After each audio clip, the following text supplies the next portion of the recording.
Hello and welcome to another edition of Sri's Sunday New York Times Read Along. Our guest this week is Amitava Kumar, a writer and professor of English at Vassar College. He is the author of My Beloved Life. Our host, of course, is Sri Srinivasan.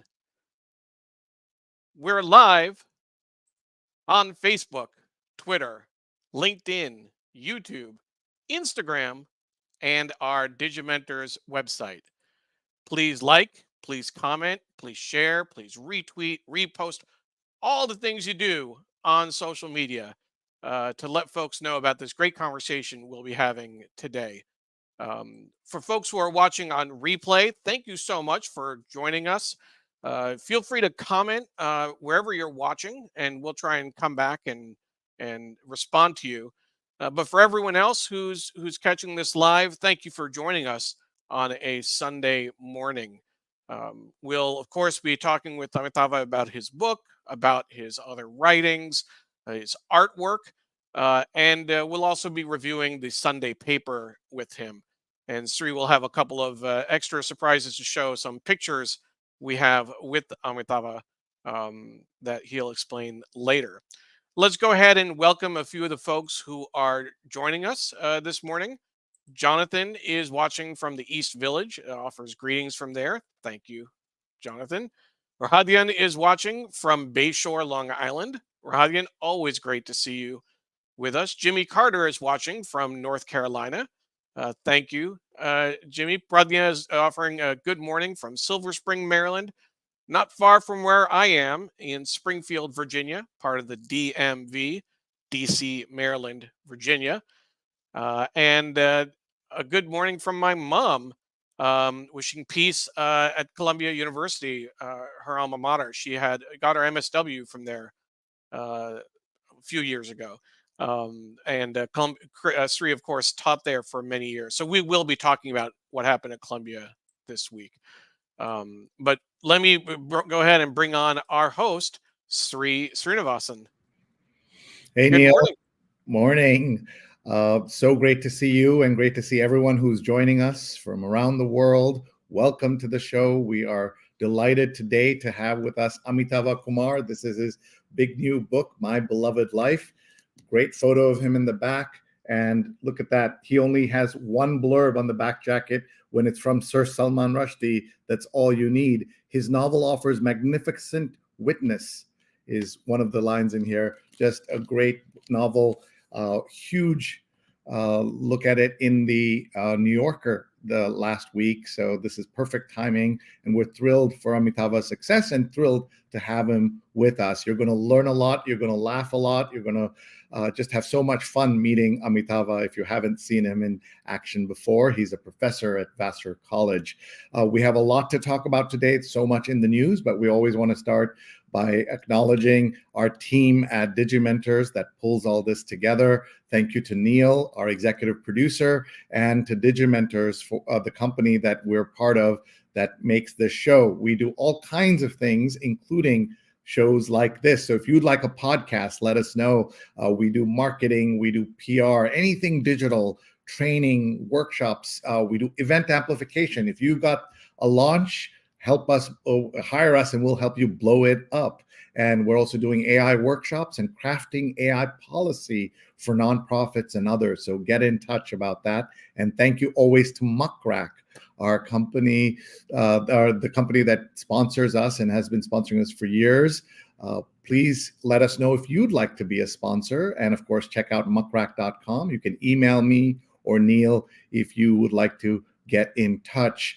We also want to remind you about my newsletter, which we run several times a month. And the latest episode was all about hallucinations and AI. And I say, don't call them hallucinations. That's a picture I asked one of these ChatGPT type things to say to make a picture of me and Elvis Presley. And I don't know who looks worse, Elvis or me. And those, of course, not us. It also says I was the speechwriter for Bill Clinton and executive editor of the New York Times. My mother would have loved to hear that. But of course, I'm not any of those things. it's on Substack, srinet.substack.com, srinet.substack.com. Please subscribe. And also a reminder that Neil has a great show that he does that we produce called Shining Light on Shadows, a candid conversation about mental health. And in the South Asian community, we don't talk enough about mental health. Men don't talk enough about mental health. All of us could talk more. And Neil does a wonderful job with Don Helmrich hosting the show. It's twice a month, and the next one is coming up this Thursday, Mental Health Toll on Advocates with Kat Claus. So do check that out. I'm so excited to have you all with us here today. We are going to be talking about the news and meeting Amitava and talking to him. Neil, it's going to be fun to look at the newspaper with Amitava and talk about his career and everything else he's done. Just want to quickly to show you yesterday's New York Times. So there's not today's New York Times, has this on the front page. As Modi's power grows, India cedes him more.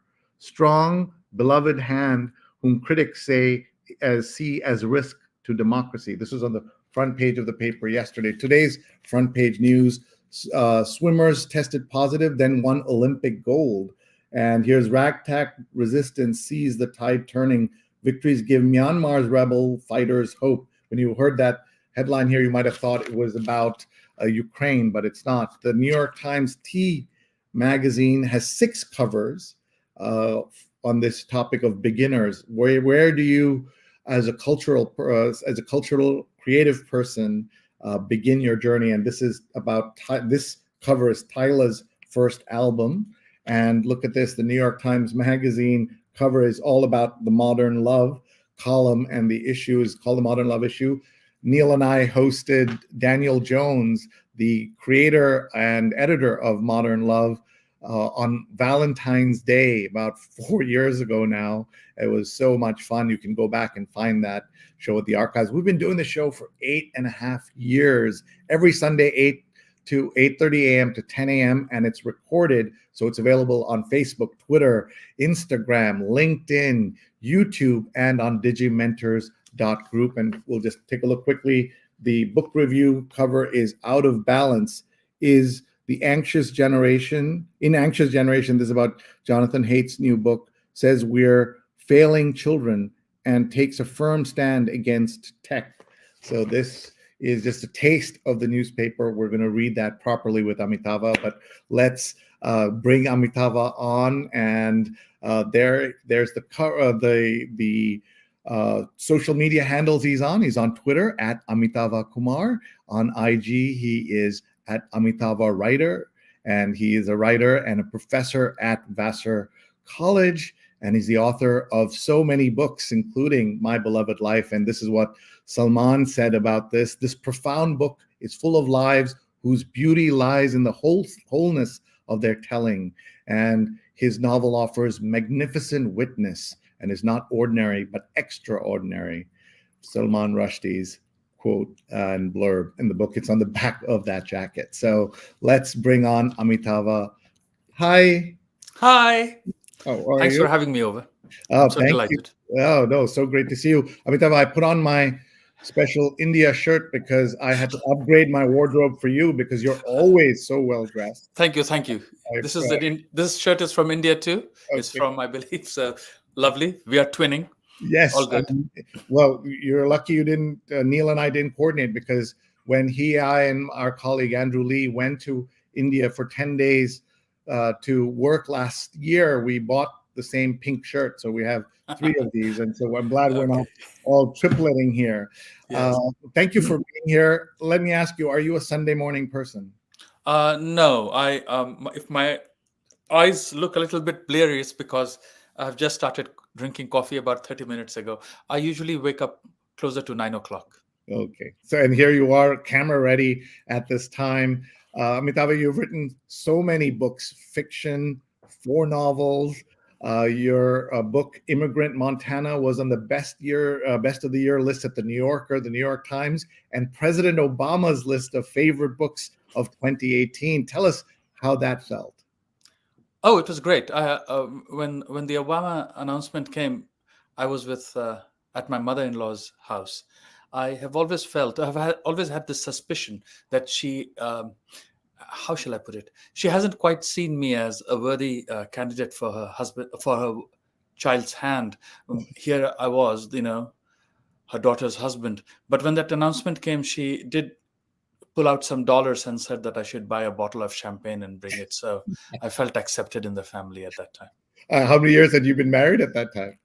I think 15 years, maybe more. But we are slow to change. Yeah, there you go. That's absolutely right. Since you mentioned your wife, let's talk about one of your books, The Husband of a Fanatic. Talk about that for a minute, please. When I got married, it was the time when India and Pakistan were caught in the Kargil war. My wife is from Pakistan. I had met her in New York. And there was someone it so happened that there was also the World Cup cricket being played, and someone in the audience in the stands during the India-Pakistan match was wearing a sign that said, "Cricket for Peace." So on my wedding day, I took time off to write a quick 800-word piece called Marriage for Peace and sent it to the Hindu. And that set a process. I was put on a blacklist by a right-wing Hindu group, and then I went to my own school in Patna and had children write letters to children across the border whom they had never met and whom they had never spoken to. But this was a chance to both express love and abuse. And I went to my wife's school and read those letters out. And the kids there responded in their own way too. And that then became a book called Husband of a Fanatic. And she's the fanatic that. Yeah, it was because I was being ironical. That was because in a famous little short story by Hanif Qureshi, which is about a father and a son, the son becomes a fundamentalist, but it is the father, the liberal father, who turns to violence against him. And then the son at the end of that story asks, "Who's the fanatic now, you dirty old man?" And so I was just trying to play on the fact that in our country, because the pogrom in Gujarat had just taken place, the Muslims were being called fanatics, but perhaps the blame lay elsewhere in the marauding crowd, in the marauding mob. And so in giving that provocative title, I was hoping to force some introspection, especially among my own, my own religious compatriots. Thank you for sharing. We're going to talk about other books that you've done. And of course, we're going to talk about My Beloved Life. Thank you. And you're going to describe this cover and talk about what's about the novel itself, of course. But we also want to tell people about the Blue Book, which you put together. So tell us about that. What happened was that during the pandemic, you had your children at home, and my younger child was only 10, and I asked him, "What would you like to do?" And he said he would like to have abs. So we said, okay, so we'll do some planking. But I wanted I wanted both my kids to do one painting every day and one drawing every day. And I started, there were deaths all around, but the flowers were blooming. So I started painting just from nature every day. And then the New York Times started printing obituaries. And so I started painting on the obituaries. I would take the newspaper, cut out the obituary, and on that I would paint, let's say, the tulips or the roses that were blooming. And I would, and that was my, if you look at, it says Corona, day 29. So it is day 29 of the lockdown, #coronavirus diary. It was my way of, in some ways, staying in the news and yet trying to create, because the news was almost an assault of information, to create a kind of a personal record, and a record that was also in some ways touched on beauty. So that's how I proceeded to do that day after day.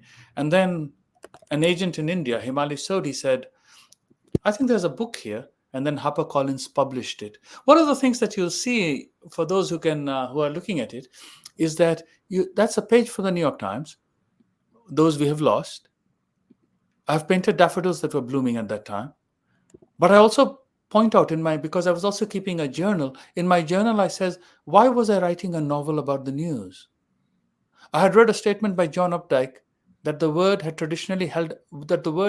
novel had traditionally held up a mirror in the Western bourgeoisie, teaching its members how to shave, dress, and behave. But then I go on to say how the word novel and the word news both share their root word from Latin novella, for what is new, or the news. So I really think that as a novelist, but also now as an amateur artist, I'm trying to interact with the news in creative ways, not simply a sort of a mechanical mirror, but trying to produce something out of it so that one does not feel so helpless against in the face of news. So here's another example. Just trying to find new patterns and new ways of thinking about, giving it new shape.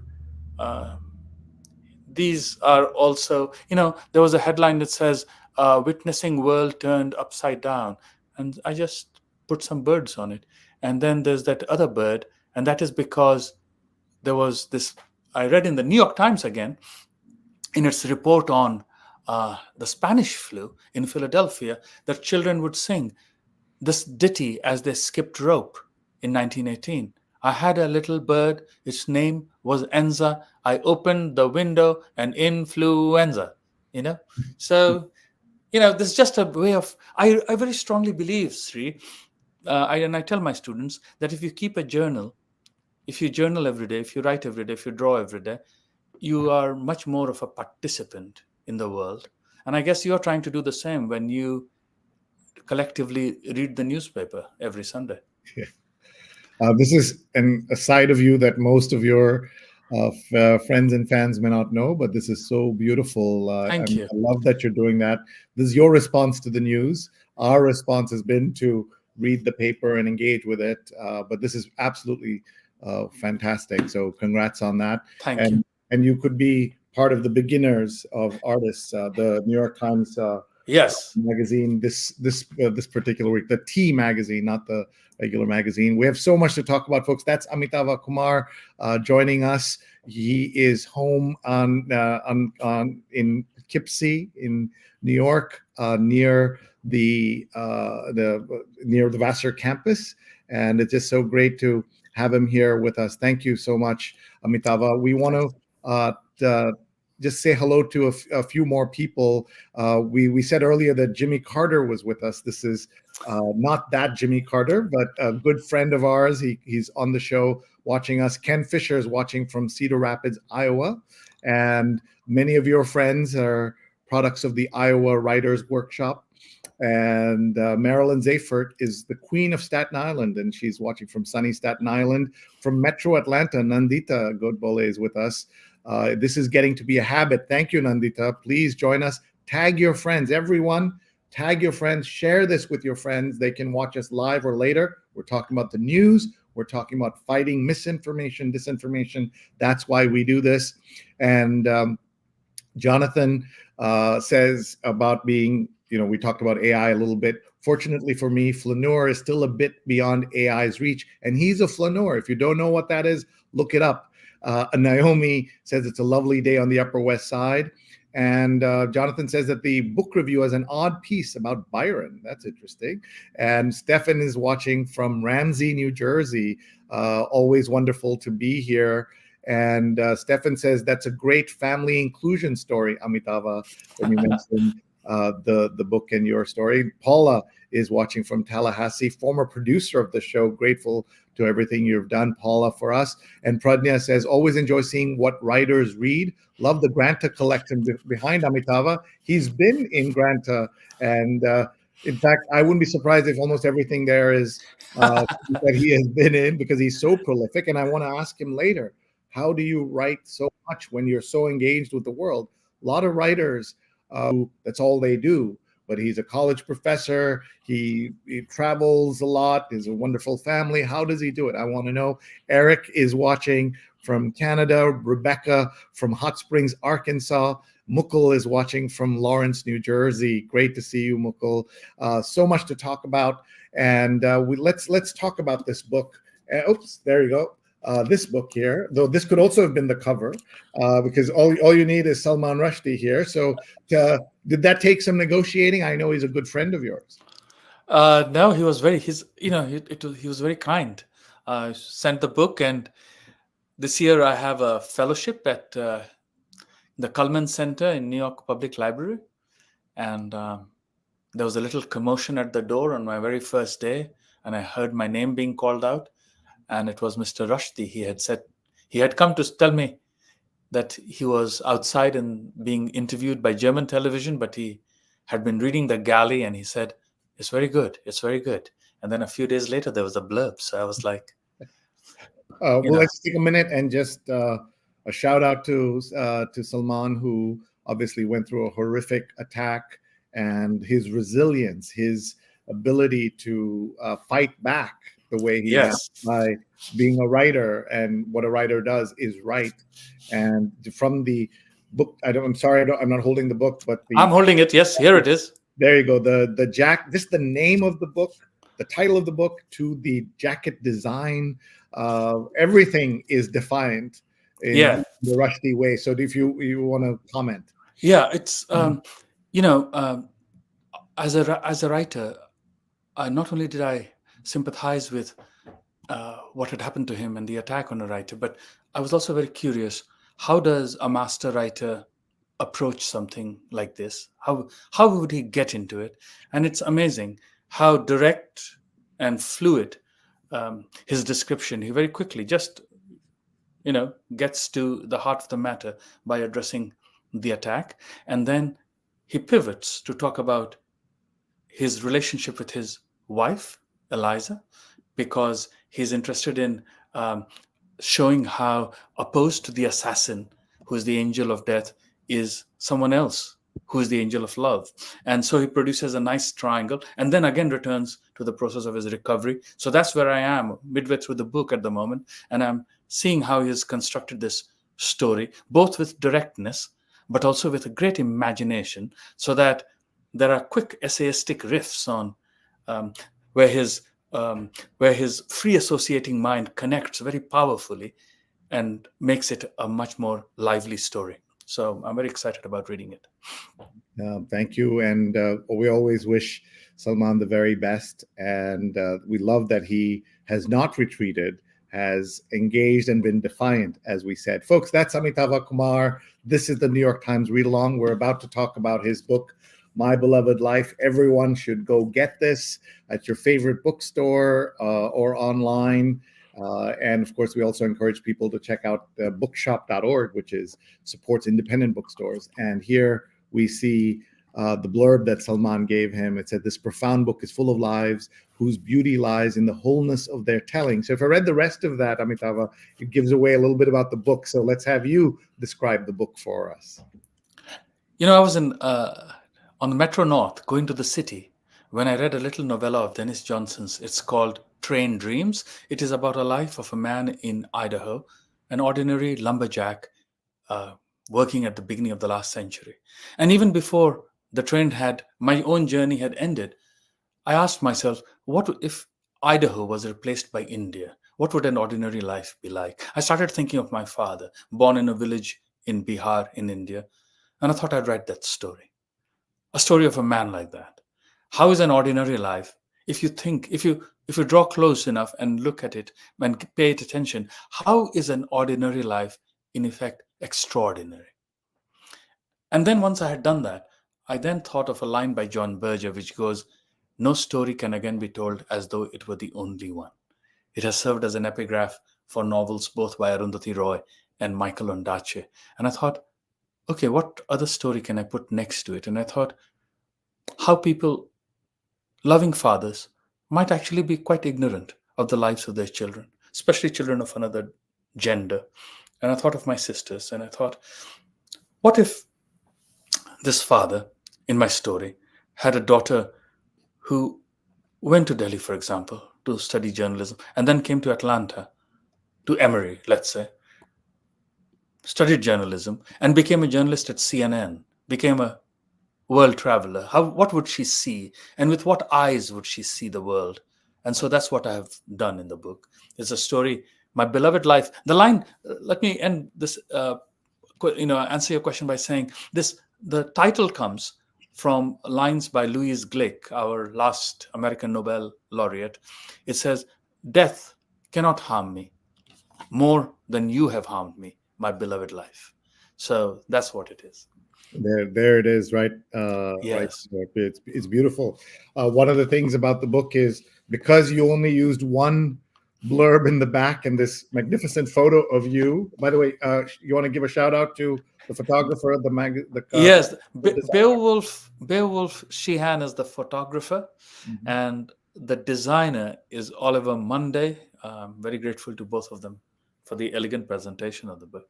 Yeah, it's just it's terrific, and I presume that's also an India shirt that you're wearing right there. Yes, yes. Maybe a shout out to Anoki from where I bought it. It's a store in Khan Market Khan Market in Delhi, and I in can see Delhi. your hair has grown a little bit. Yes, yes. This My photo. hair has become a little bit more Yeah, longer and a bit more unkempt. yeah. So these are problems I don't have. So, but uh, tell me about when you release a novel into the world, whether it's the first or in this case your fourth.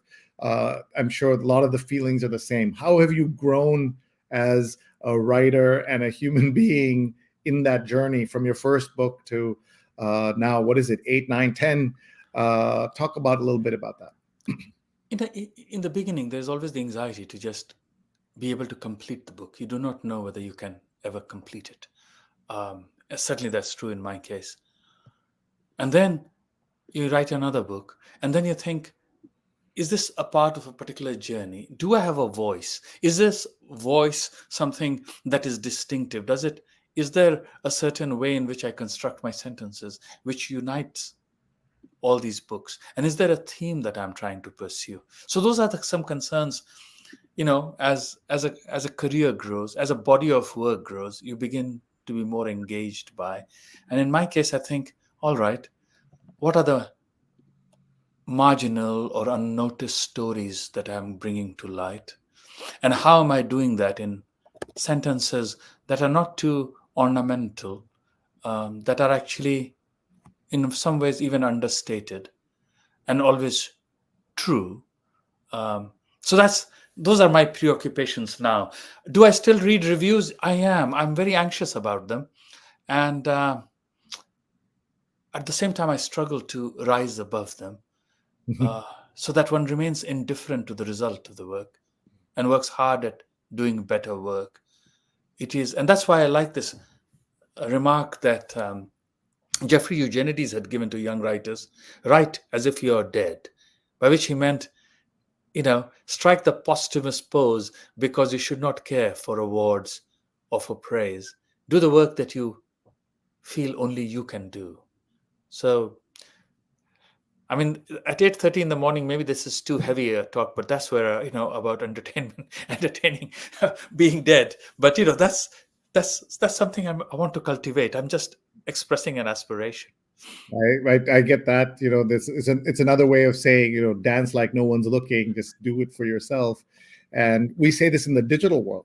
My work, as you know, is helping people be better online in the digital space. And people always want to have a blog or a something digital that blows up and is seen by millions of people. And I say, if you won't do it for yourself, for no audience and no money, you'll never be successful doing it for all the audience and all the money in the world. It Very has to good point. be, Very good. Yes. you want to do it. Let's just say hello to a few people. Ambrain is watching from Chicago. Best thing on a Sunday morning. Love Amitava's writing. Thank you so much.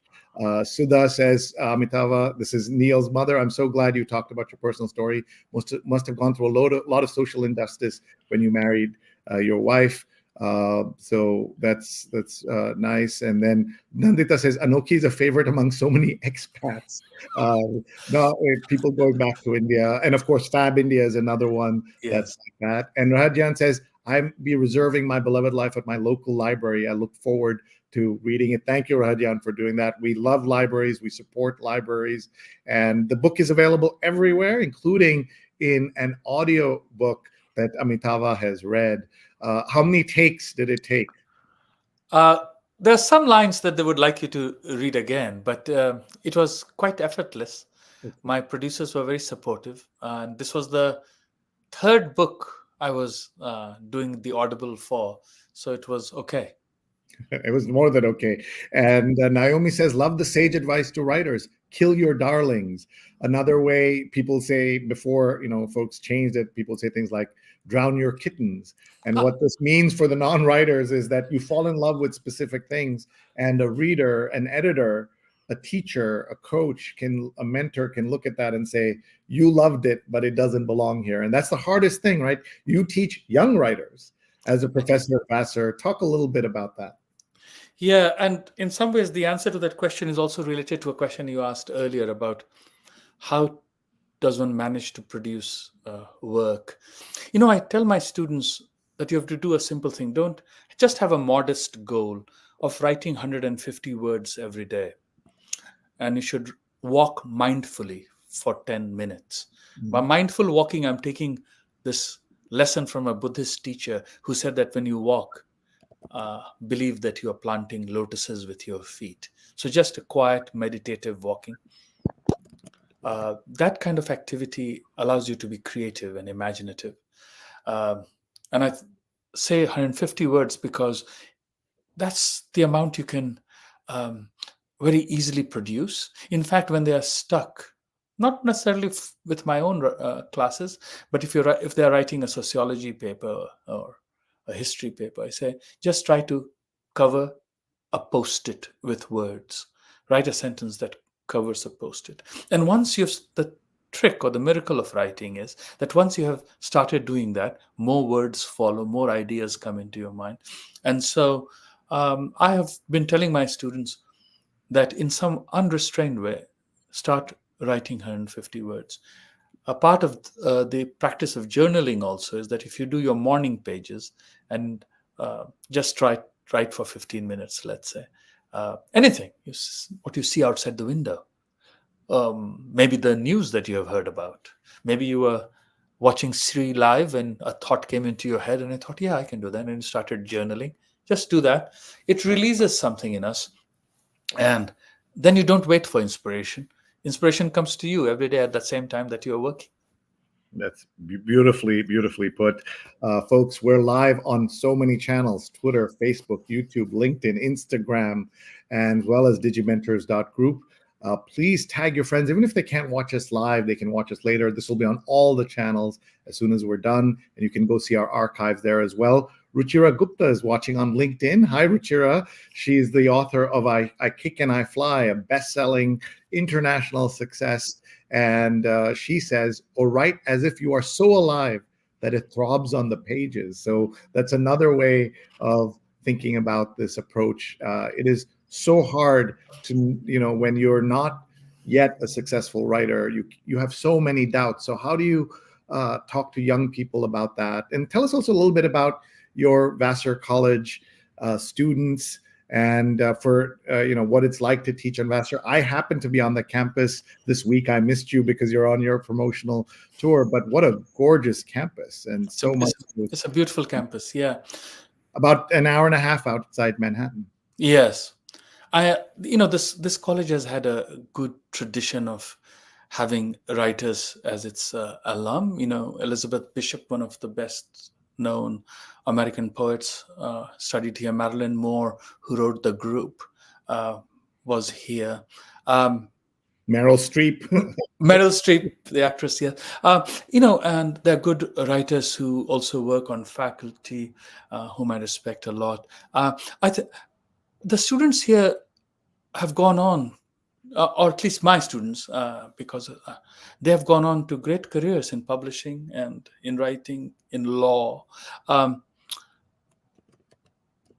In terms of, I was thinking of the first part of your question, taking away their doubts. I don't think there's always an escape from it. The great freedom, though, is in trying to emulate the writers we are reading in class and posing in response to their own original questions. We try to be encouraging. It's also that the students themselves form communities and perform, comedy shows and other creative shows, and that is amazing. They run magazines here. They have got their own magazines. I'm always amazed. If I was their age in India and someone had come into the class, as I do here, and say, write a short story, in which a nurse says, "It is 5 o'clock, I'm leaving." Now start from there and write a page. Everyone will just put their heads down and write. And I don't think I would have done it. I would not have known, maybe, if maybe I'm being harsh about my younger self, but I don't think I would have had that confidence to then proceed and tell a whole damn story. But here the kids do it, and I'm quite in awe of it. I'm just a little instrument in helping them read widely, because I think that is as important as reading and reading widely. And that has some connection to a story which we'll perhaps discuss today, the review of the Jonathan Haidt book, because he's saying youngsters today are too distracted to read. They are too distracted by their reliance on smartphones and too distracted by the pings they receive and the notifications they receive to be able to have a quiet, introspective life. And I actually heard an interview yesterday with Remnick that he was having, and I sent it to my own kids. And I said, switch off your notifications. So we'll talk about that later. Yeah, no, that's absolutely, when we get to that, that's the cover of the New York Times book review. I tell everyone, turn off notifications and grayscale your phone. There's a way to remove color from your phone. And if you do that, it's just those, every single square inch of every little icon on your phone is designed to attract your eyes and get you distracted, as you said. And the people who make these phones and work in tech in Silicon Valley, they send their kids to schools with no technology. Bill Gates famously allowed his children half an hour of screen time every day. And imagine how many hours of time children now use all the time. So that's because that's before smartphones, before the world of apps and things like that, and social media. So it's a real issue. And I tell anyone who can delay their children watching any screens, that means under 2, and then delaying getting their children on any social media till they're 14, 15, 16. I have a friend who somehow has a 14-year-old who does not have a phone. Wow. And this person their family should be parents of the year, because it says something also about their child, that they see the value of leading this kind of different life. But it's so hard to do. I remember my twins, who you know well, Yes. they wrote up a PowerPoint presentation when they were 11, saying that 90% of their friends had iPhones, and we had given them a brick phone, basically a dumb phone, because they're walking around the streets of New York by themselves. So just those 3 years, just those 2 years will have lifelong improvements and opportunities that you wouldn't have if you get them too early. The age of that these channels promote are 13, but try 14, try 15. It'll help you a lot. We have so many comments coming in, and one recommendation from Aishwarya is free writing, which is, of course, the act of just write, and don't pick up your pen or don't stop your keyboard. Just typing. My writing coach and guru, Chip Scanlon, down at the Poynter Institute, will just have us do exercises where you're just writing and you're not allowed to stop. He wants to keep hearing the typing until you're done. Seema Sethi says, can't wait to read this. I'm sure it's as brilliant as the others. Thank you so much. And Aishwarya has just tagged Anupama Chopra, and this is on LinkedIn. So many people here with us. And Aishwarya says that imposter syndrome strikes. Talk a little bit about that. Yeah, when you're surrounded by judgment, you might feel that you're not who you thought you were. And that, for me, I don't know about the others, but for me, it has been a part of the immigrant experience. I always felt after my arrival here that someone would find out that I had not got an A in a particular course, and then the visa would be taken away and I would have to return home. And that sense of not entirely belonging is how I think of as a material context for the imposter syndrome. But also, of course, it is a part of being an artist, when you think you're not being your authentic self or your best self. And to some extent, it should be engaged with. You think of it as a challenge, and you try to keep moving closer to your goals. On the other hand, it should also be ignored, or at least ignored for some time, so that you can be in a bubble and pursue your goals artistically. So that's what I think about that. Thank you. Aishwarya is dropping some ideas, end with a cliffhanger, and also digital detox. So lots of good ideas here. Ambreen says, my partner who's not on social media is asking me how we can make this show our Sunday morning routine. Thank you so much. We'd love that. And see, Amitava, the kind of impact you're having. Everyone, if you're not on social media, we have a website called digimentors.group. And there is a tab called the NYT Read Along, and you click on that, and the latest show will always be there. We also have extra special PDFs and extra images and things that Neil puts together. So if you're not on any social media, you can access it there every Sunday live and later, 8:30 to 10 a.m. Otherwise, please, on any platform, Facebook, Twitter, YouTube, LinkedIn, Instagram is relatively new. Amitava, is like a good Indian parent. We tell him we're on all these platforms, and he says, "Hey, why are you not on TikTok?" This is how we know he's an Indian dad. And we are grateful to everyone who supported us all of these years, and we've had some wonderful authors, writers be with us. Amitava, we had a lot of fun during the pandemic. In this regard, we were able to get folks who are so busy, don't usually have time to do these kinds of things because they were just sitting in front of their computer. We had Joe Stiglitz, the Nobel laureate. We had Harold Coben, the writer, who joined us the day his book was number one. One book was number one on the bestseller list in the Times, and he had 2 films on 2 series on Netflix. Oh, wow. I mean, the pandemic was so tragic, as you know, and you responded to it in this amazing way. For those who've missed it, if you've just joined us, Amitava was telling us about the Blue Book, his response to the pandemic, his coronavirus diary, where, among other things, he took the New York Times obits and painted over them. And I was also at that time writing a novel called A Time Outside This Time. Because, Sri, when the pandemic arrived, and this is related to the news, WHO said that along with the pandemic, there was also an infodemic. Misinformation was being produced like a virus.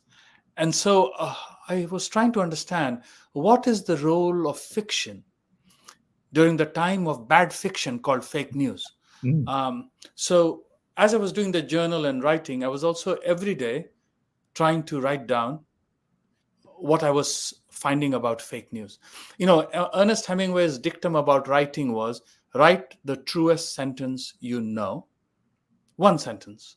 And so what I was trying to do, and certainly my narrator in my novel was trying to do, was write down one rumor, one fake news that was being spread.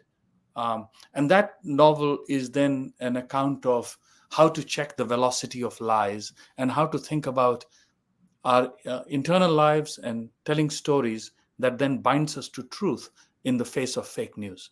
So that's called A Time Outside This Time. I just wanted amazing. And that got such great reviews.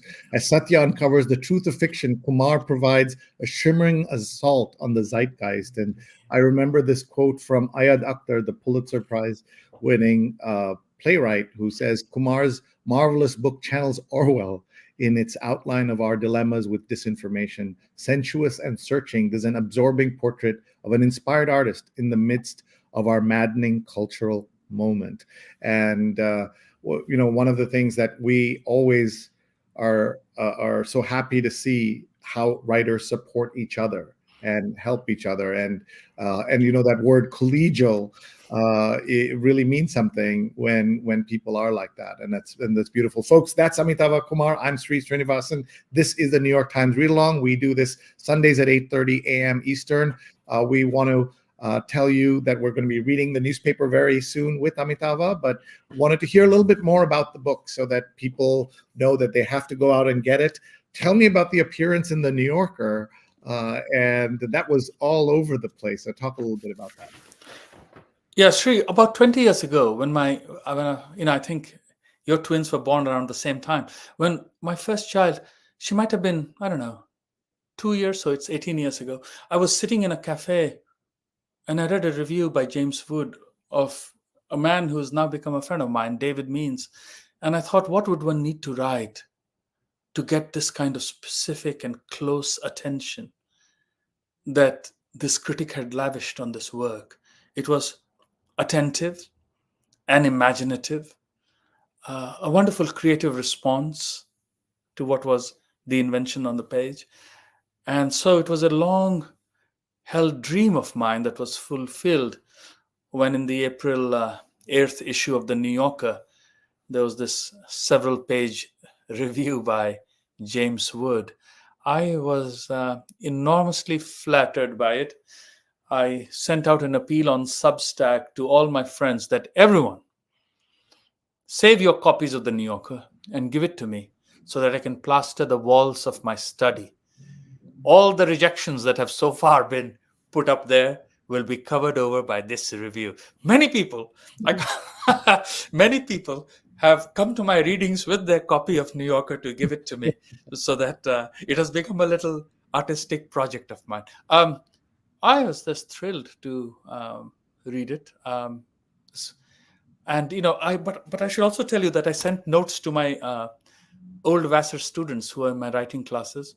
I said to them that remember kids, I had to wait a long time to get this review. It takes patience and it takes perseverance. Hold on, hang on to your dreams. Beautifully, so well put. Everyone, check out this article in the New Yorker. You can find that. And here is Lippy Roy watching from Manhattan. Dr. Roy has been on the show multiple times, and Aishwarya talking about the age of innocence. Rahadjan says, journaling has been my primary coping mechanism since I was 14.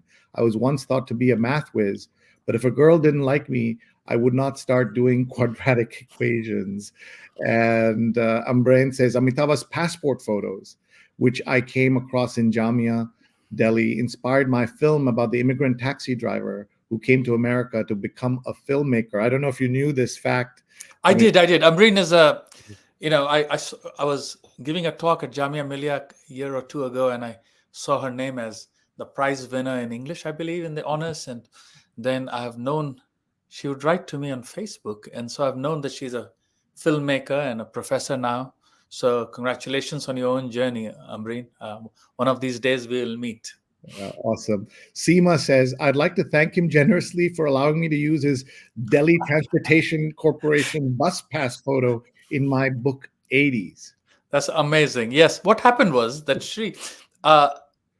I was looking through some letters and other documents back in my parents' home in Patna, and I found my student pass, for the university special and traveling on DTC buses. I think it used to cost 12 rupees 50 paisa to buy it at that time.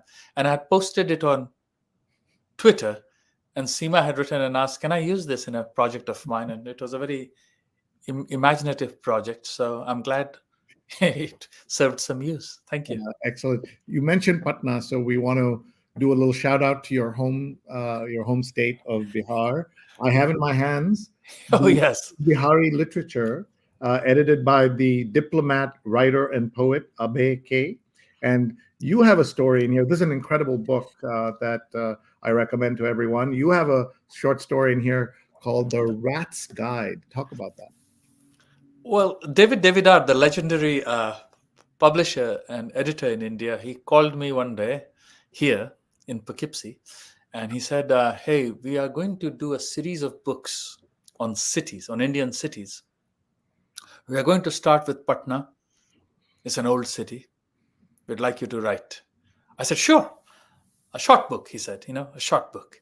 These will be all short books. And I said, yes, I'd like to write about the rats that carried away my mother's dentures.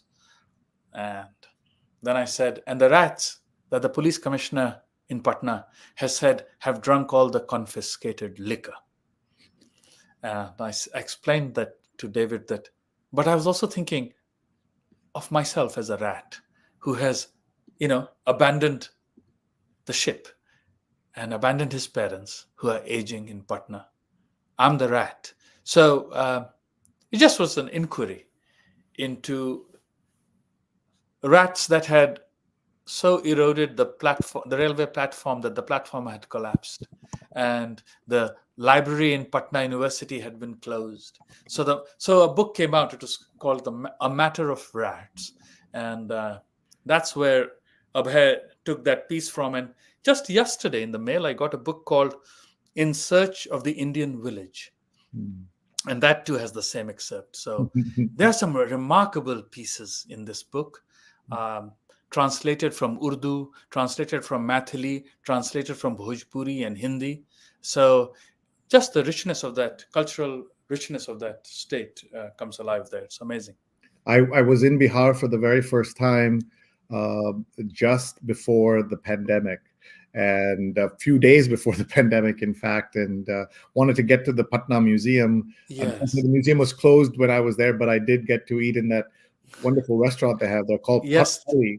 Yes. And it's a very special place. The history of Bihar and its contribution to India, as you know, with a lot of poor states in countries like that, sometimes the cultural history is lost to stories of the poverty and the problems, the corruption, the mafia, all of those things. Sure. But that's something special about Bihar.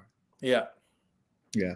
Folks, we are going to be switching gears and reading the paper. Neil's going to help us look at the paper through his phone. And we are just so glad to have you all with us here as we are reading the New York Times on Sundays with great guests. I want to tell you about two of our guests coming up. Next Sunday, we have Professor Manisha Sinha's book, The Rise and Fall of the Second American Republic. She's an expert on Reconstruction, slavery, the Civil War, and it's so great of her to be with us. And this is a book that has that's been called a landmark by Jill Lepore of The New Yorker. And Manisha Sinha's searing and revelatory account of Reconstruction redraws its borders, redefines its meaning, and restores its place as the hinge upon which American history turns. And that's going to be next Sunday, 8:30 a.m. Eastern. And then the Sunday after that, we have our friend our Ali Velshi is going to be with us. Actually, Ali has a show on Sunday mornings on MSNBC, Amitava, as you know. So we're actually starting even earlier at 8 a.m. because he's going to do an hour of the show and then go to his own show. So his show on MSNBC is called Velshi. His new book is called Small Acts of Courage, A Legacy of Endurance and the Fight for Democracy, a book that everyone should also pick up. So that's 2 Sundays from now. We just also want to tell you that at this time, when we talk about culture, we talk about fighting back, the power of art. Nadia, who many of you know, is the creator of Pussy Riot, the Russian band, is going to be doing something very special at the American Folk Art Museum, and they're doing a benefit on May 16th in New York City, and there's going to be an exhibition and all kinds of cool things. So look up the American Folk Art Museum so you can get the details of this event at the Society for Ethical Culture. And you know, artists, Amitava, play a role in fighting injustice all over the world, and what's happening in Ukraine is just one instance. Yeah. By the way, since you mentioned Manisha Sinha as a next guest, she's also from Bihar. She belongs to a wonderful family. Father General Sinha was not only the leader of the army, but also later served in high positions, including as a governor. And her sisters, one sister is also a prominent historian. So shout out to Manisha and to Bihar. Yay. I don't think we've ever had 2 Biharis back. Back to back. All right. No, we've not. Naomi says, as author Anne Lamott, my favorite writer, advises about tackling writing challenges. Approach them bird by bird. And it's a great book. I support that idea. Yes. And Ron Thomas is watching from Dubai. Good morning, everyone. Ron and I are conspiring. I'm going to be in Goa, Kerala, and then in Dubai in the next 10 days or so. And we're conspiring to do some AI workshops in Dubai. So thank you, Ron, former guest on the show. great friend. And he always makes time to watch us wherever he is. And Sujana, Dr. Chandrasekhar says, love it. You can't succeed without remembering your failures, says Dr. Chandrasekhar, great surgeon. And there's so many great comments coming in. And Amren says, this means so much, Amitava. And Ruchira says, interesting rat metaphors. Here's someone also with Bihar, connections to Bihar. Perhaps a new essay from you comparing rats of New York with the rats of Patna. And as you know, there is now a rat czar in New York City. And Lippy says, misinformation ran rampant during COVID and still exists. Just last night, I met someone, a federal employee in Manhattan, who tried to educate me on Dr. Fauci's lies and the dangers of mRNA vaccines. Prabodh says, good morning to all your viewers from PK Sharma's family in Riverdale, New York. And people who promulgate lies instead of facts is part of why I'm wary of so many social gatherings. So many comments coming here. And by the way, Rahadian's mother died of COVID-19, so I'm particularly sensitive on this topic. And Rahadian, you shared your story very movingly during the COVID days, and always wish you peace. And we think of your mother.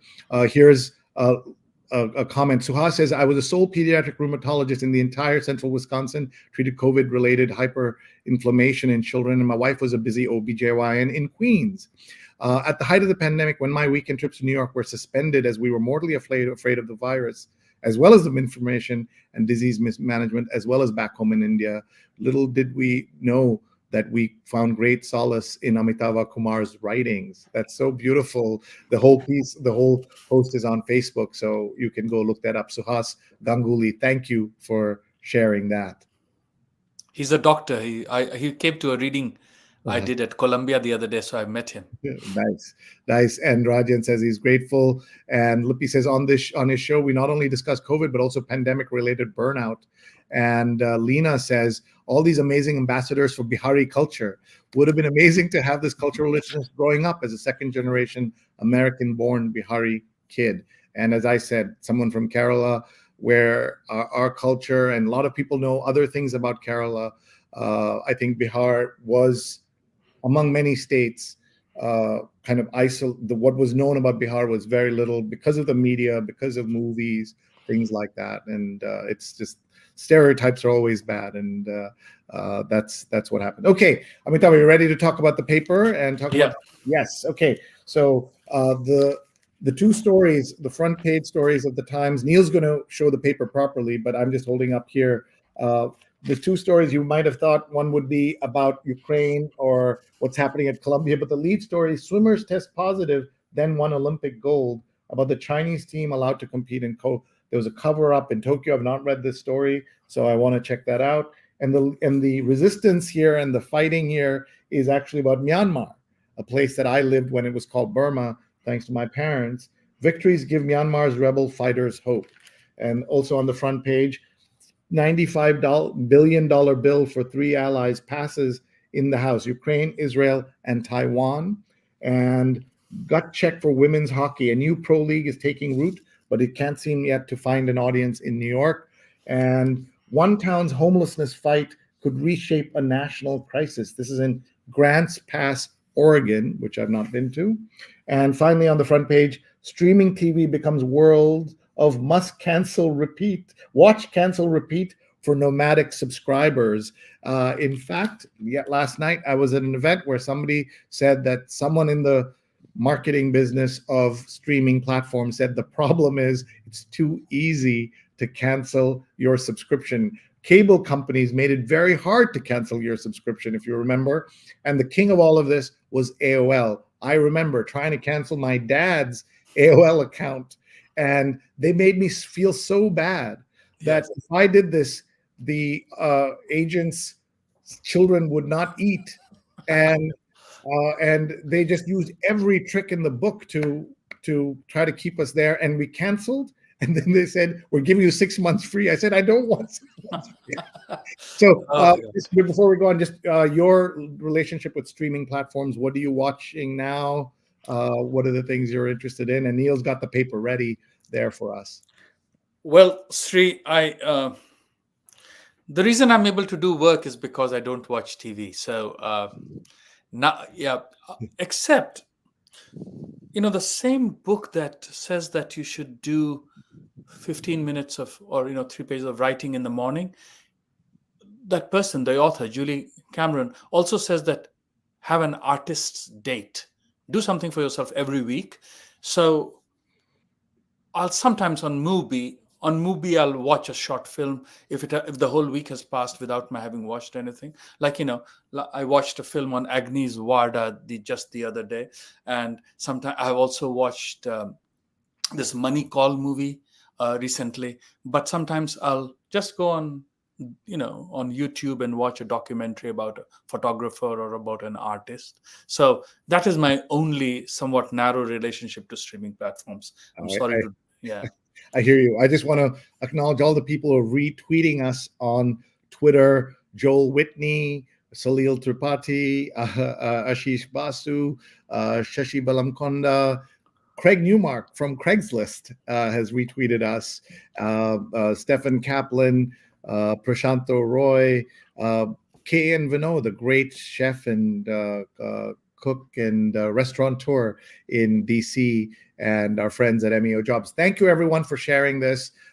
So much great content here every Sunday. Tag your friends. They can watch live or they can watch later. Deborah Bernick says, I'm a DC gal visiting family in New York City for Passover. And Ron says, I'm a documentary fanatic, not much TV.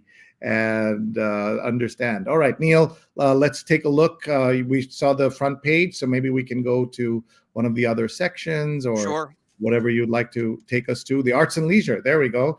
The cover. Yes. Yeah. 12 years in what Catfish. Yeah. So let's see here. I have the stories. What Catfish tells us about our digital selves. The MTV reality series shows how the internet has redefined the logistics and authenticity of connection amid an epidemic of isolation and loneliness, by Maya Salam. Amitava, we're just reading. Jump in anytime you have a thought. All good. Keep on. And we'll just look at the arts and leisure. There's lots going on here. The Outsiders is a new musical I see they have an ad for there. And From the Crown to the Kremlin, Peter Morgan's play Patriots.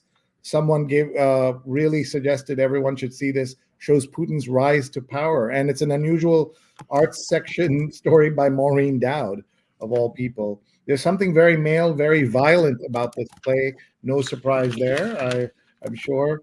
Lots of things happening in the arts and leisure section. So you don't watch TV, Amitava? Do you have time to do things like the theater? I know Vassar puts on lots of student. Yes, in the summer, it's great. No, but I do read the New York Times book review pretty great. closely. We'll go to that next after we. And other sections. I have reported on theater when I've gone to the city to write for a couple of papers.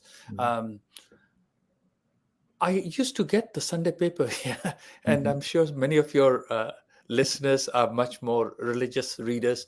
And then someone started taking away the same section every week of my paper after it was delivered outside, and I didn't want my weekend to be ruined by this feeling of anxiety and anger, so I just let it go. And this was before ring doorbells and other things, so you didn't know who was doing it. Yeah. So, by the way, did you see that Amityville Horror, the original film, has spawned 45 sequels? Wow, that's amazing. Yeah. Sujana says, if anyone's free in New York City, we saw the NYU students presentation of The Wolves last night at the NYU Paulson Center. Outstanding, very thought-provoking, on today at 1 and 6 or 7. So if anyone's watching this live and is in New York, Catfish on Vulnerable Hearts, connections untethered to reality. So this is, again, part of the problem about all things digital. And we're seeing that. So I look forward to reading that. And we'll go on to the book review, which is Amitava's favorite section of the paper, of course. And the cover is Out of Balance, The Anxious Generation by Jonathan Haidt. Tracy Dennis Tiwari, I didn't know, has reviewed this. And that's a striking cover there, Amitava. Yes. And we're losing out our childhood Yes. to those. By the way, I think, on an aside, since you know my kids, we went to Argentina and they love Buenos Aires more than any other city because seesaws are not banned there. In New York, seesaws are banned. Oh, I didn't know that. And they're banned because somebody got injured many decades ago. And you know, the whole point of a seesaw is, in fact, to jump off at the right moment and hurt your friend as goes Oh down. my God. So they had never seen it because in seesaws in New York have a little spring and all you can do is this. You can't do this. Yes. So they love that. So children discovering things in their travels is so important. And we try to take them. Obviously, it's not everyone can do that, but just going outside, being outside, seeing the world matters so much for kids. So let's talk about the book review and your relationship with it. Well, see, there is the page that we are on, buy the book. I always read that. Not least because you're asked at the end of it, the writer who's being interviewed is asked who they would invite to dinner. You know, it's often it's not in each one of them, but it's often a regular feature. And that's, I'm curious. This page supplies you with readings. And I've always discovered new writers or new works by writers I already knew through this interview, and I recommend it highly. No, thank you so much. Let's keep going through. Anything catches your eye, jump in. Neil, you too, of course. All kinds of books, and the range of this is just amazing, what they cover. Someone had commented in your comment section that there is an odd review on Byron. Yes. You know, it was his birthday a couple of days ago, and there's been quite a large amount of interest. Now, in terms of, in the same way as you were saying, you know, in this piece that we are thinking about here right now, in the same way as you might think that with what was done with the seesaws, it was an overprotectiveness and a conservative notion to protect children. Some people might argue that all that Jonathan Haidt is saying is a conservative notion of trying to protect children. And that's a thing to keep in mind. But I'm also very sensitive to the idea that the minds of the young, whose brains have not fully been formed, can be rewired through technology in a way that is injurious to them. And so I'm sensitive to this. And that's why I linked it to my own kids and sent it to them saying, turn off. All right. So here's I see. So there's an author Q&A available about this book. Yeah, by the way, digital absolutism also risks blinding us to other causes and solutions. It's part of the review by Tracy Dennis Tiwari. He's a professor of psychology and neuroscience, director of the Emotion Regulation Lab at Hunter College. And in this Q&A, in the last quarter of the book, you offer several ideas on how to start reversing this trend. What's the first thing that needs to happen? He says, phone-free schools. That needs to happen by this September. That is the most powerful thing we can do. It's easy to do, costs almost nothing, and is totally bipartisan. So I think that's an interesting way of looking at it. I know our children's public high school here in New York, Hunter College High School, no phones allowed in classrooms. They had to be in a book bag and locked away. And I think that was very good. On the next page, we see free thinkers, the revolutionary ideals that transformed the U.S. were at odds with the counter-revolutionaries who fought them. Sri, yeah, this is The Rise and Fall of the Second American Republic by Manisha Sinha. Yeah, next week we'll be interviewing Manisha. Yes. This is a great timing. Good catch there, Neil. Good catch. All right. I have to check that out. Yeah, and it's reviewed by S.C. Gwynn, the author of Hymns of the Republic, the story of the final year of the American Civil War. And I see Frederick Douglass there as well. So lots to read in here. It's Frederick Douglass, Abraham Lincoln, and Karl Marx. Yeah. Amazing. There's another interesting, just looking to the left here, History's Ghosts. Politics and mysticism rattle a London family in this debut novel by Daniel Torday. So a little fiction as well. Beautiful. And on the next page is another Neil, spelt differently, spelt a third way. I didn't know there was a third way to spell Neil. N-E-I-L. Our Neil is named after Neil Armstrong. That's a wonderful novelist of Indian origin, Neil Mukherjee. Yeah, important novel. Yeah, I've not seen this yet, but he authors Booker Prize shortlisted novel in 2014 was called The Lives of Others, and I remember that. And John McWhorter has a review of The Ancient Art of Thinking for Yourself: The Power of Rhetoric in Polarized Times. Though I got to say, Professor McWhorter has a clear point of view and is often very conservative and supportive of conservatives in America. Lots to read here. We will not get through everything here, Amitava. We only have all good. I'm glad that you introduced me. I'll pick it up tonight. Yeah. So, folks, check out the book review. Neil was looking at that. Let's go to the magazine and talk about modern love. And Amitava, your own story is an amazing love story for the ages. India and Pakistan, Hindu and Muslim, and then finally your mother-in-law accepting you after the praise that you finally received. After I got some modern love from Obama. That's right. For those who missed it, President Obama's 2018 list of books to love was Immigrant Montana. Terrific book also. So here we are. The love column has become the love issue in this, and there's a whole, actually, not just an ad in the paper, Neil, but also there's a wraparound of little love stories by Cartier. My love. So I don't know why they didn't time all this to February 14th. Yeah. By the way, February 14th, 4 years ago, we had Daniel Jones, the editor of Modern Love, on the show, and he was terrific talking about the impact. Don't you think it's a great idea that they came up with, this conceit? Yeah. Sri, sorry to interrupt. So you said in your copy it's a wraparound? It's also in the magazine. It's in the magazine, but there is a like a double spread broadsheet wraparound. Interesting. I didn't get that in DC. The wraparound. Here's a quick story from this. My older sister started sharing secrets with me when I was little. Silly things like not telling our parents she didn't finish her school lunch or about a crush. We got too many secrets between us to count, says Utkarsh V from Bangalore, India. Wow. Lovely little thing here. So let's keep going. So is it stories from all over the world? Yeah, I believe so. So somehow this is the love stories here are connected to the love stories in here, or the same format. They borrowed that. My girlfriend said she loved me. Should I say it back even if I'm not sure? Is the ethicist question. Oh my God. Without reading it, there's no right or wrong answers, Amitava. What would you say to this person who asked? My girlfriend said she loves me. Should I say it even when I'm not sure? Yeah. I think one should. I think that's polite. That's good form. You should never be lacking in love. I love it. You should never be lacking in love. That's beautiful.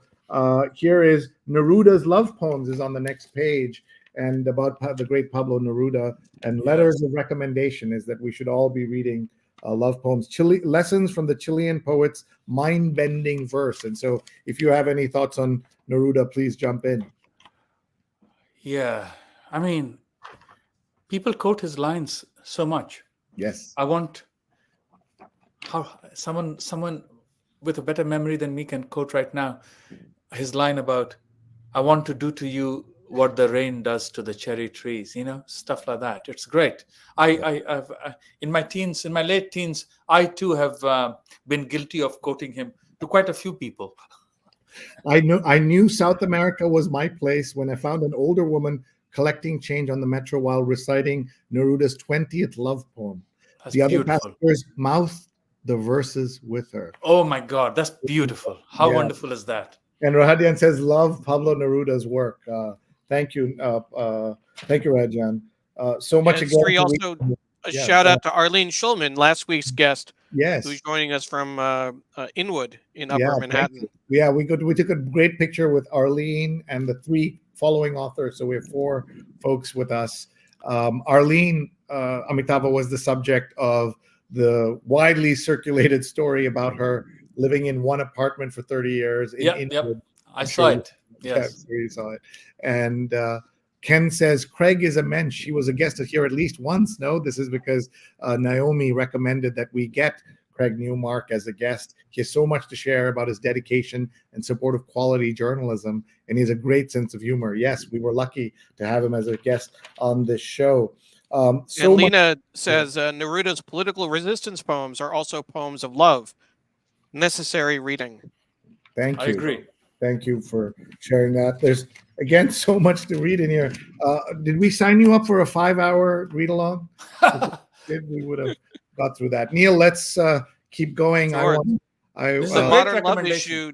So the way they laid out in the magazine, they have these short pieces by Cartier, which is interesting. But the magazine itself has a subsection, the modern love issue, with these graphics. An interesting first page. After 50, you know much more about yourself that online dating, for all its frustrations, can bring unanticipated pleasures. And the title is Coming of Age, if you can tell with the script. Yeah. Amitava, we had a lot of fun at the going to Jake Silverstein's office at the New York Times and reading the magazine with him. I think the New York Times magazine doesn't get enough attention because it's lost in the newspaper, but on its own, it's a terrific magazine. Amazing, yes. Neil, let's have you read that poem. Yeah, sure. During his most intense dating weekends, he would have a couple of brunches, afternoon walks, drinks at 5 p.m. with one woman and drinks with another at 8. Well done, Neil. Folks, this is the New York Times Read Along, and that's Amitava Kumar, writer, poet, and at some point you were a journalist. You consider yourself a journalist? I do. About that, yeah. I do. I mean, journalism for me has been a vital way to reconnect with India after I left India to study in the US. Journalism allows me an entry into ordinary people's lives and to explore the whole country. So whether it is a terrorism trial, or it is reporting on rats in the sewer, or it is drought in the villages, it is just a way of relearning and reconnecting with the country of my birth. So yes, although I'm coming here a little bit aslant, because if you remember Ezra Pound's dictum, poetry is news that stays news. I'm a little bit interested in tackling the news, but giving it or mining that vein that makes it more eternal, more long-lasting. Beautiful. And you've been a great supporter of Saja, the South Asian. Oh, yes. I'm a lifetime subscriber. Thank you. And we have, I have, for my sins, become president again after a 20-year gap. And so we're doing a lot of events. If anyone's interested, check out saja.org, saja.org. Amitava, in Urdu, the word Saza looks a little bit like Saja. So some people say it that way. And I said, yeah, it's about right. But we have 1,000+ journalists across the US and Canada. We say that means that there are 1,000 parents upset about their children becoming journalists. This is Neil's just flipping through this. A question about AI to you. People talk about AI in the age of writing, or writing in the age of AI.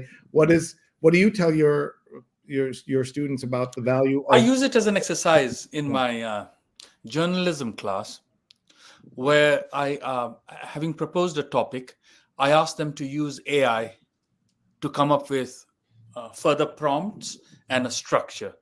And then I asked them to abandon that and do something else and see how they measure against it. It's just a way of challenging themselves, both using it as a way to think about something and then setting it as a challenge in order to come up with an alternative. I find that is a much more useful way. Don't shun it, use it, but use it to further and advance and then challenge your mind so that you can be more inventive. That has served me well in my classes. Beautiful, beautiful. Thank you. Also, a big thank you to everyone who's sharing this, tagging your friends on Facebook, Twitter, LinkedIn. They don't have to watch us now. They can watch us later. And the archives are on all those channels, as well as on digimentors.group/ NYT Read Along, or just go to digimentors.group. That's the company that Neil and I run. And we're just so happy to have everybody here. Arlene says, I like the graphics in this section, but the headline type is difficult to read for those with vision issues. Thank you for pointing that out. Absolutely. I was gonna comment on that, Sri. The design, with this dominant picture, a color background. I'm having a hard time, even figuring out what the headline is. This is two-body problem. And then the subhead is down here at the bottom of the page. Living with a disability, I feared and disliked dance. Then I fell in love with a dancer. Well, what about the irony of that could have been one headline that was easier to read, and they didn't take that opportunity. Arlene, thank you for pointing that out. Rashmi says, I love Amitava Kumar's writing and his art. That's beautiful, Rashmi. Rashmi, this is our friend who's a professor in England. So you're getting a global audience, boss. What's up? Yeah, we're very grateful to our audience. Yeah, every week, Amitava.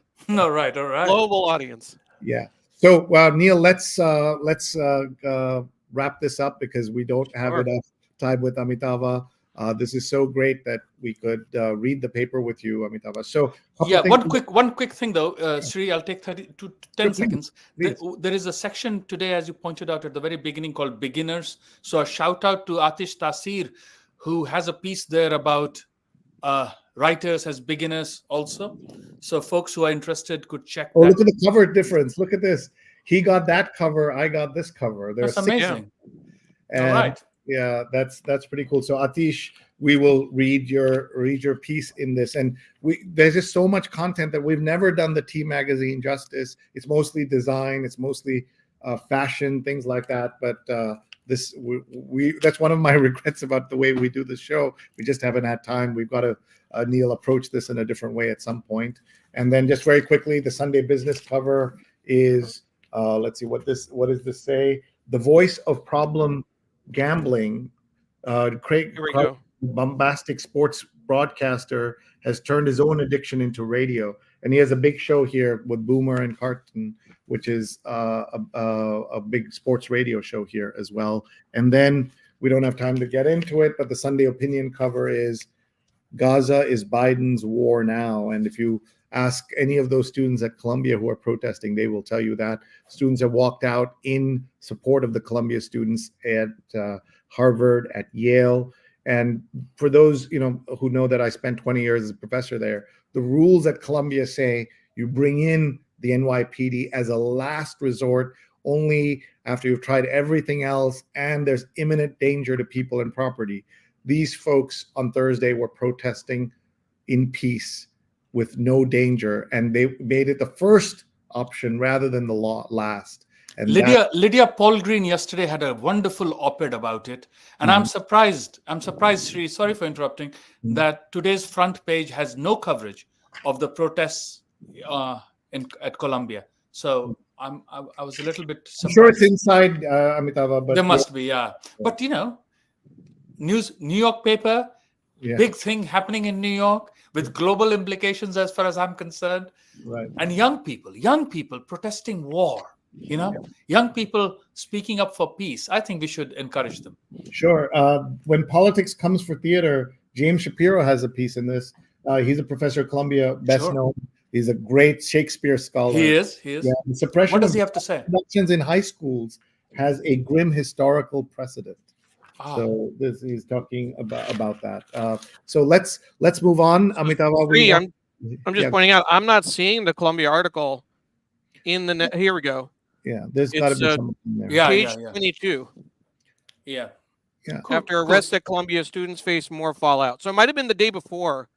It's Sunday now, and Saturday's the paper. main work happened on Saturday. On Thursday, the main attack some of the students happened. So I'm sure it was on the front page on Friday morning, and lots of course to talk about. Folks, we're at the end of our time with Amitava, but a couple of things we want to do. Amitava, we're going to take you off camera for a minute for you to catch your breath, drink a little more of your coffee, and we're going to come back to you to ask you about your book one more time, and also a couple of writing tips for folks who want to write. So we're going to take you off camera. Folks, what a great conversation with Amitava Kumar. Neil, come on back. I was so happy to get to talk with him in this format. I have known him for many years, but he is so much fun on top of everything else. He's a serious person, but that you see his personality. We'll talk about him as if he's not backstage right now. And Close your ears, Amitava. Yeah. I thought some of his comments were just, I mean, hearing him speak, not knowing him like you do, I was just, wishing I could be a student in his class. Yes.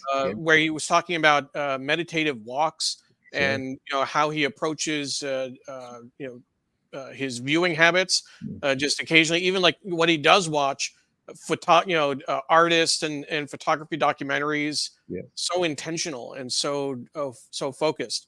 And by the way, this is the only time you will hear Neil praise any other university apart from Wesleyan. I was praising the man, Yeah. not just pointing that out, sir. But you said you were willing to be a student, so that might. I was willing to be a student. If he actually went to Wesleyan and I was able to go back, we could work this out. I'm sure. Recruiting happening in real time here. Rajan says the president of Columbia's actions will result in a lot of lawsuits. And thank you for a wonderful show. We'll come back to these comments, but just to thank everyone for watching. A reminder that this show is brought to you by our friends at Muckrack. We're very grateful to them for their sponsorship. Check out their website and what they do. And if you would like to be a sponsor, please let us know. And DigiMentors does shows like this for organizations big and small around the world. And we help them with PR, marketing, getting a better footprint, bigger footprint. We also help staff social media folks and others, and we do a lot of training. I was at Vassar to talk about AI, and so we help people with AI policies, all kinds of things. Check us out. And event amplification. You have an event, a gala, a book launch, a movie launch, we'll help you blow that up. And Neil has a terrific show that we produce called Shining Light on Shadows this Thursday. Cat Claus, the mental health toll on advocates, April 25th, this Thursday at 7 p.m. And you can find the archives at Neil Parikh's website. And I want to just give a shout out to Cat Claus. The blog post we'll be publishing later today, a mental health journey from action to advocacy. I found that engaging in advocacy work helped to combat feelings of powerlessness and helped me and others like me rebuild a sense of agency and control. And if I may, Sri, just as a preview of Thursday's show, both Dawn and I are going to speak about our own experiences as advocates. As you may know, April is Sexual Assault Awareness Month. Both Dawn and I are survivors of sexual assault. We've talked about this on the air several times. So sorry if I didn't warn people before mentioning that. But we're going to talk about the impact that talking about our experiences actually has on our own mental health. It can be both empowering and draining and overwhelming all at the same time. So we'll be talking about that. And as a reminder, Wednesday, April 24th is Denim Day, which is an international day to show support for survivors of sexual assault. People wear, when you're not working from home, and when you're working in the office, it's more of an issue, but people wear jeans, wear denim to the office in protest of an Italian Supreme Court case. The Italian Supreme Court 20 years ago overturned a conviction because they said that the survivor helped her attacker by taking off her tight jeans, and that implied consent, which is just ridiculous. So the next day, members of the legislature, women, all wore jeans to Parliament in protest, and it spawned a movement. So we'll talk more about that on Thursday's show. Again, Shining Light on Shadows. I'll share the link in the comments. But we have the show twice a month, the second Tuesday and the fourth. Second Thursday, second and fourth Thursdays of the month. And thank you for your support, Sri, for the show. Really appreciate it. Well, thank you for what you're doing. And a reminder about my newsletter on Substack. You can find it srinet.substack.com. We talk about tech and other things. My most recent column was about AI hallucinations. Don't call them hallucinations. They're mistakes. They are big effing deals. They are errors. And look at that. That's me and Elvis, apparently. And they also made me chief speechwriter for Bill Clinton and executive editor of the New York Times, which I am not. And thank you. And by the way, Amitava also has a Substack, so everyone should subscribe to that too. So let's bring Amitava back and just thank him for an incredible morning. Here's a quote that is beautiful from Nilanjana Bhattacharya, watching at 6:50 a.m. in Phoenix. Seeing and hearing you both at 6:50 a.m. is a lovely start to the morning. Thank you. Thank you for waking up and catching us. Naomi says, that seemed like 15 minutes, not an hour. Hallmark of a terrific guest and show, Amitava. Just so well done. And Arlene says, Sri, you're the Elvis of social media. And Sudha says, this was a very intelligent show today. Great guest. And Diana, watching from California, mental health is one of the biggest health concerns globally. Thank you for continuing to bring these important topics forward. Great guest. Thank you so much. Jonathan says, great show. And Neil has put in a link to this, so you can find it on neilparekh.org. So before we let you go, Amitava, we're going to put you full screen. Talk about your book, Be Immodest.